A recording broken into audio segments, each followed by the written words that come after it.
I'm so excited about the vacation next week, I said. My dad smirked. We went to the Bahamas without you last month. They spent my vacation fine on that secret trip. I didn't flinch, I stopped paying.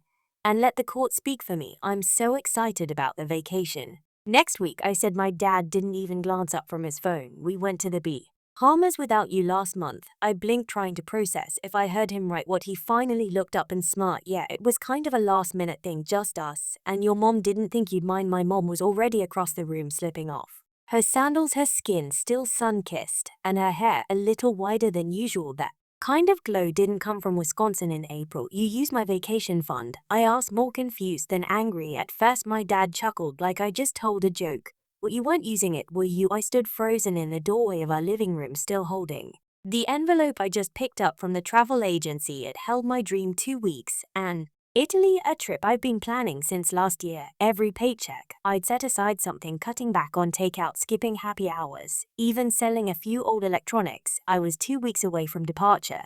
And now they were telling me they'd use my money. I didn't flinch, not this time, not after years of being treated like the spear child. Sure, I said calmly, talking the envelope back into my back. Don't forget court dates or public record. Now that got his attention, his phone slipped from his fingers and clattered to the floor. My mother turned around, the color draining from her face.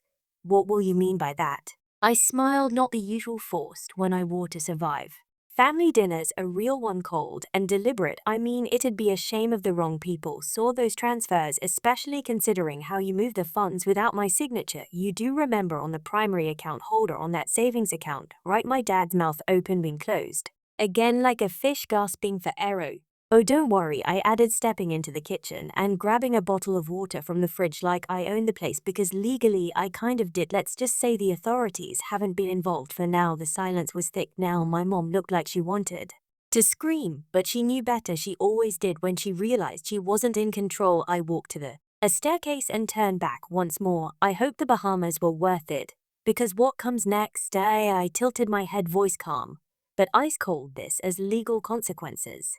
And I suggest you get proper advice before things escalate further. I used to think that maybe, just maybe, my family cared, not loved, not adored. That were have been too much to ask for, but cared at the very least enough to treat me like a person, like blood, like something more than a glorified wallet with a heartbeat. I was wrong. The vacation fund wasn't just a line crossed, it looked like a war zone hit by a firestorm overnight. Let me backtrack. A year ago, I moved back home to save up for this trip to Italy. I had a plan, work, stack my money, finally do something for me. I told them up front. My dad nodded on, interested. My mom smiled, that fake sugary smile she used whenever she wanted to make sure I stayed predictable. I was earning good money, working brutal hours at the from downtown, barely sleeping. I get every luxury out of my life. No new clothes, no weekend escapes, no DoorDash, no online shopping, not even Spot. If I premium, I was militant with it. Every sin I saved, I deposited into that travel fund. I've let my mom set it up through our bank, because as she put it, it'll earn better interest. Sweetie, I'll manage it for you. That was my first mistake, because while I was out grinding 70-hour weeks and living like a monk, they were using my money to sip cocktails on a luxury yacht in the Bahamas. A yacht. I found the photos by accident. My sister, genius that she has, posted them on her private story, assuming I wouldn't see it. They weren't even subtle. Shampoo, a glasses, beach clubs, jet skis. One shot showed my dad tipping a bartender with a $100 bill. My 100, I screenshot at everything. But the worst part wasn't even the theft, it was the she-goal. The way they acted like I owed it to them, that I should be grateful they took a break, because a little family indulgence is healthy. You are always the responsible one, my mom told me one night when I confronted her. We didn't think you'd mind, you've never been spontaneous. I laughed. Interface, you mean stupid? She flinched like I'd slapped her that night. My dad cornered me in the garage. You don't understand how hard it is to be a parent, he said, arms folded, jaw tied. Everything we do for this family. Everything you do is for yourselves. A shot back. You used my money without asking. You stole from me. We didn't steal, he barked. We borrowed. You weren't using it yet. Then why didn't you tell me? I stepped closer, fury building in my chest like a bomb. Because we knew how you'd react, he exploded. Seriously, could you be any more dramatic? Always the mortar, always playing the victim. It wasn't just about the money. It never was. It was about how they saw me, the safe one, the quiet one, the default fixer. I'd paid for my sister's rent when she blew, or paycheck on online shopping covered it. Down payment on my dad's new truck when his credit wouldn't approve paid off a silent $4,000 medical bill when my mom needed emergency dental work. And she had the nerve to joke about it at Thanksgiving, your little financial angel. She giggled while everyone else laughed. They didn't even remember the things I did for them, they only remembered what I didn't. And now I was seeing it clear. Early May never intended to pay me back, they never cared about my dreams. They never respected me. They just saw me as the dumb, reliable cash cow who wouldn't bite back until now. The moment I threatened legal action, something changed in their eyes. My dad looked spooked. My mom's lips went pale. They knew what they did wasn't just shady, it was criminal. But you know what the kicker was? 2 days later, my mom came into my room with a big pie, no apology, no check. It was just a stupid pie. She placed it on my desk like it was some kind of peace offering. Your favorite, she said with a smile. I stared at her like she was made of glass, fragile, hello, breakable. You really think cherry pie is gonna fix grand larceny? I said, pushing it back across the table for smile cracks. Stop being dramatic, we're family. I stood up slowly, walked over to my filing cabinet, opened the drawer, pulled out a folder labeled evidence, make statements, screenshots, photos. I dropped it on the table between us with a heavy thought. Start treating me like a stranger, I said, because I'm about to do the same. And then I walked out past a stone face, past my dad who was eavesdropping at the top of the stairs, past the memory of the version of me who would have let this slide. He was dead now. Next week, I would have been flying to Rome now. Now I was about to burn this house of cards down. It started with a knock, not loud, not frantic, just a calm, measured thuds on the front door, the kind of knock that made your stomach sink before your brain even caught up. I was in the kitchen drinking coffee and planning my exit. I'd already decided I was moving out. The only question was when I peeked through the by lines black suit, folder in hand, neutral expression, not a salesman, a process server. I opened the door. Or you Daniel Rivera? Yes, you've been served. He handed me the envelope and walked away like he was delivering pizza. Inside, court papers, civil case, unauthorized withdrawal of $4,1 exceeding $9,700, violation of personal financial rights, misuse of joint account filed by me against my own parents. By the time I turned around, my mom was standing behind me in a rope, her face pale and slack.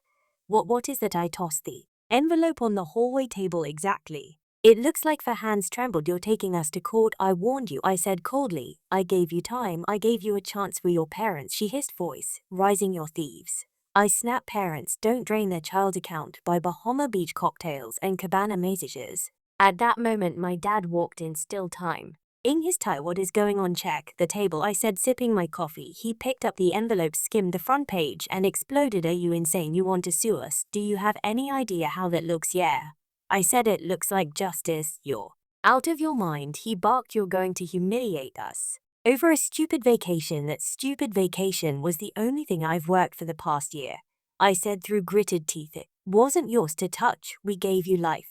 He shouted, everything you have is because of us. You think this has pays for itself. You think we owe you something because you are saving for some fantasy trip. Grow up, I said. The taking a step toward him. You forge my name. You move money from a joint account I opened for myself. You use my social security number. I could have you arrested. My mom gasped. You wouldn't try me for a second. The air went dead. You could feel it shift the moment they realized they pushed me to fall. And then it came, the prefer. From it, my mom fell back against the couch like someone had stabbed her. I can't believe you're doing this, she whispered, eyes wide to us. After all we've done for you. Spare me the martyr act, I said, unmoved. You didn't do anything but help yourselves to my life. My dad was seeing now, red-faced, fists clenched. You want to play dirty, son? Fine. I'm not here to fight, but I won't let this go unanswered either. But don't expect this to end well for you. Family courts don't like spoiled brats suing their parents. I smirked. This isn't family court, this is civil, and I have documents and bank records, screenshots, and the original account application with only my signature. His jaw twitched, and I added, I have the emails, you know, the ones where mom said, and I quote, don't worry, he'll never notice, he's too soft to confront us. Her head snapped toward me. You read our emails? I hacked nothing, I said. Use my old laptop, remember, the one that syncs all mail accounts. She went silent. I turned away and headed toward the stairs. You've got 30 days to respond. After that the hearing begins. Dan, wait, my mom called after me. Please, let's talk about this. No more talking, I said. No more pie, no more guilt, no more games. She sobbed. We're family. Families don't do this to each other. Exactly, I said, pausing at the top of the stairs. But you did, so what does that make you? That night they held a family meeting in the living room. I didn't go, but I heard everything through the vents. Whispers about how I changed, how I was poisoned by the internet, how he's always been a fragile one. My dad said they'd get their lawyer cousin to scare him straight, but none of it mattered. I filed the case under my name with my evidence using a legal aid from that work pro bono for financial abuse victims. I wasn't backing down. The next morning, I booked a hotel, I packed my things, and before I walked out that front door, I left one last envelope on the kitchen counter. It had a single piece of paper inside it. Read the amount you took was $9,702. The cost of losing me priceless. Then I walked away, let them scream.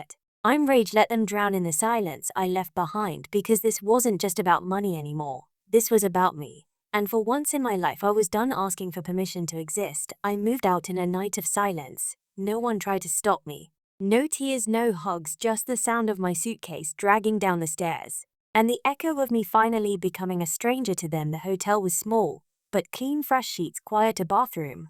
I didn't have to share in the first night without my father's suffocating control, without my mother's judging silence. I slept 10 hours, and for the first time in years, I didn't dream of an alarm dragging me into another day of family duty. I woke up to a call. I already knew who it was. Mom, for missed calls to voicemails, 7 texts. All of them started with "you should be ashamed" and ended with "you'll regret this." I didn't answer.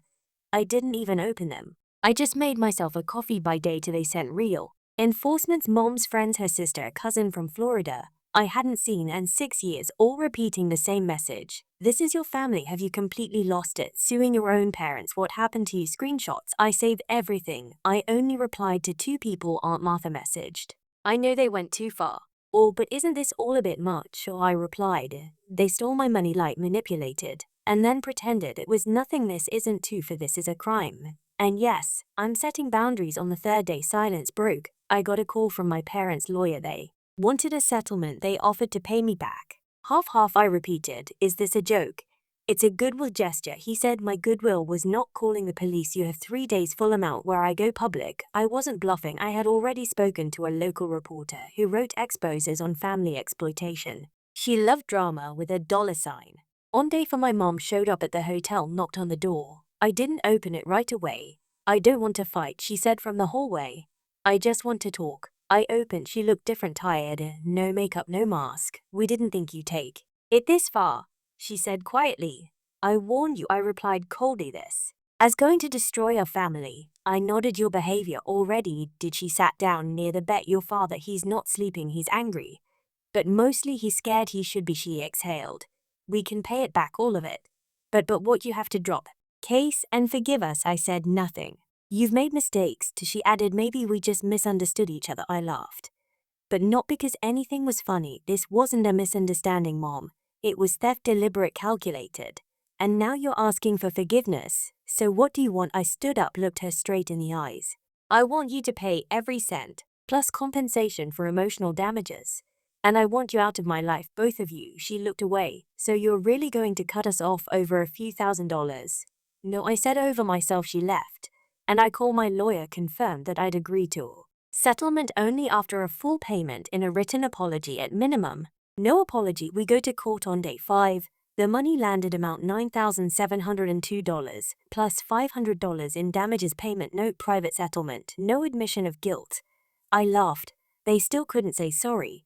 And you know what? I didn't care anymore. I took that money, and the first thing I did was book my trip to Rome. Departure May 17th. Plan life.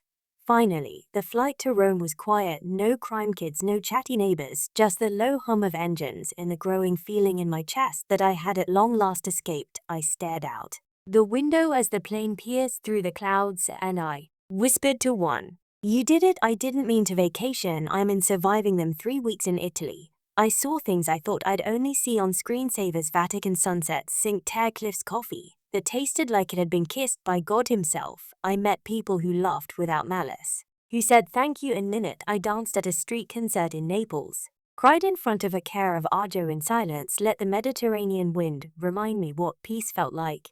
And not once did I think about my parents. Well, maybe once on the 5th day. I checked my email. There it was, subject, "Can we talk?" For my father. I laughed, the kind of deep, bitter laugh that comes from someone who I used to care. I didn't even open it. A few days later, another 1K subject. We miss you from on this time. Underneath it, a forwarded photo. Her, my dad, and my sister all sitting on the porch. Their faces hollow, no smiles, no warmth, just people who finally realized the bank was closed. The scapegoat escaped in the control they clung to for years had slipped through their claws. I didn't reply. Instead, I posted a photo of myself on a rooftop, and for its wine glass and hand city lights behind me, caption unbothered, unavailable, unapologetic. The comments poured in. Old friend. It's co-workers, even strangers. You look free. Your glow up is dangerous. What's the secret? I smiled and replied to one piece is expensive, but worth every cent. When I returned home, I moved into a quiet apartment near the river. No roommates, no parents, no constant tension in the air, just space that belonged to me and only me. I painted my bedroom midnight blue, lit candles at night just because I could. I bought fresh flowers every Sunday and cooked dinner for one like it was a ritual my fridge didn't have.